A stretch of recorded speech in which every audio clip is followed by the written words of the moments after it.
Hi guys, మనం ఈరోజు 10th class English text బుక్లోని 8th లెసన్లో ఉన్నటువంటి పోయం ఫర్ యానీ గ్రెగరీ దాని యొక్క తెలుగు ఎక్స్ప్లెనేషన్ని చేసుకోబోతున్నాం.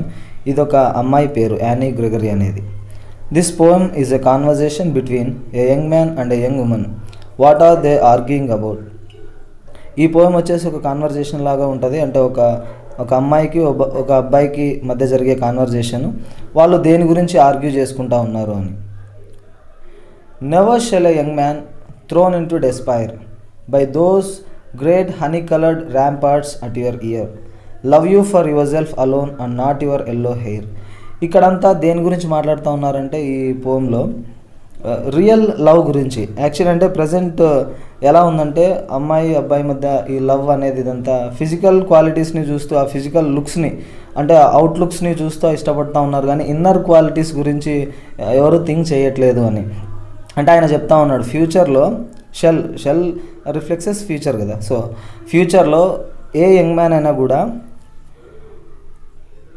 Throne into despair by those great honey coloured ramparts at your ear. Ramparts అంటే కోట గోడలు అటువంటివి అని అర్థం. అంటే ఒక కోటకి సెక్యూరిటీగా గోడ నిర్మించింటారు కదా బయట.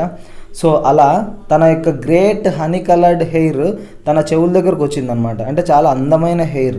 ఆ అందమైన హెయిర్ని చూసి ఇష్టపడతా ఉంటారు. And love you for your self alone and not your yellow hair.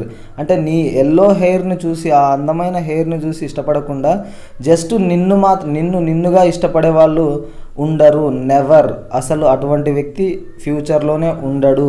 ఎవరైనా సరే నీ యొక్క అందాన్ని చూసి, నీ గ్రేట్ లుక్స్ని చూసి, నీ గ్రేట్ హెయిర్ని చూసి ఇష్టపడే వాళ్ళు ఉంటారు, కానీ అలా కాకుండా నీ ఇన్నర్ క్వాలిటీస్ని చూసి ఇష్టపడే వాళ్ళు ఎవ్వరూ ఉండరు. Never shall a young man thrown into despair. ఎవ్వరు కూడా అటువంటి వ్యక్తి ఉండడు అని చెప్తా ఉన్నాడు. దానికి ఆ అమ్మాయి రిప్లై ఇస్తూ ఉంది, but I can get a hair dye and set such colour there, brown or black or carrot, that young men in despair may love me for myself alone and not my yellow hair. ఆ అమ్మాయి చెప్తా ఉంది, so ఏం చేస్తానంటే ఆ yellow hair, ఆ అందమైన golden coloured hair లేకుండా ఏం చేస్తానంటే నేను హెయిర్ డై వేసుకుంటాను. హెయిర్ డై అంటే తెలుసు కదా, కలర్ వేసుకుంటా. ఎటువంటి కలర్ అంటే brown or black or carrot అంటే dark yellow colour, carrot colour, ఇటువంటి కలర్స్ వేసుకుంటా. ఇది నార్మల్గా కనిపించే కలర్స్, అంత అట్రాక్టివ్గా ఉండకపోవచ్చు కదా. సో అప్పుడు మనుషులు ఏం చేస్తారంటే, అంటే అప్పుడు ఆ యంగ్ మెన్ ఏం చేస్తారంటే love me for myself alone and not my yellow hair. అప్పుడు నన్నుగా ఇష్టపడతారు, కానీ నా అవుట్లుక్స్ని చూసి కాదు, నా ఎల్లో హెయిర్ని చూసి ఇష్టపడరు కదా. అప్పుడు నన్నుగా ఇష్టపడతారు అని ఆ అమ్మాయి రిప్లై ఇచ్చింది. దానికి ఆ వ్యక్తి మళ్ళీ చెప్తా ఉన్నాడు, ఆ అబ్బాయి, I heard an old religious man, but yesternight declare that he had found a text to prove that only God, my dear, could love you for yourself alone and not your yellow hair.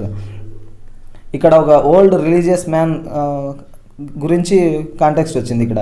అంటే old religious man but yesternight declare that he had found a text to prove that only God. అంటే old religious man అంటే nothing but ఇక్కడ God అని అర్థం. అంటే ఆయన రాసినటువంటి ఈ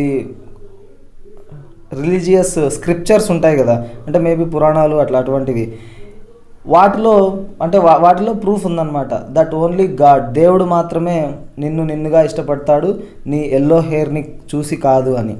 ఎస్టర్నైట్ అంటే ఎస్టర్డే నైట్ అని అర్థం. ఇక్కడ నిన్న రాత్రే డిక్లేర్ చేశాడు ఒక వ్యక్తి, ఒక ఓల్డ్ రిలీజియస్ మ్యాన్. ఏమని అంటే గాడ్ మాత్రమే మనగా ఇష్టపడతాడు, అంటే నిన్నుగా ఇష్టపడతారు. Love you for your self alone and not your yellow hair. నీ ఎల్లో హెయిర్ని చూసి, నీ అవుట్లుక్స్ని చూసి, నీ అందాన్ని చూసి ఇష్టపడ్డు, మన క్యారెక్టర్ని చూసి, మన స్వభావాన్ని చూసి, దాన్ని చూసి ఇష్టపడతా ఉంటాడు అని. దేవునికి మాత్రమే సాధ్యమవుతుంది, అంతేగాని బయట ఎవ్వరు కూడా అలా అవుట్లుక్స్ సరిగా లేకున్నా ఇష్టపడే వాళ్ళు ఈ ప్రపంచంలో ఎవరు లేరు అని చెప్తా ఉన్నాడు. అంటే ప్రజెంట్ ఉన్నటువంటి ఆ లవ్ థింగ్స్ అండ్ రియాలిటీ అనే దాని గురించి ఇక్కడ చాలా అద్భుతంగా చెప్పడం జరిగింది. విలియం బట్లర్ ఈట్స్ రాసినటువంటి పోమ్. అందరికీ అర్థమైంది అనుకుంటున్నా ఈ ఎక్స్ప్లెనేషన్. Thanks for watching.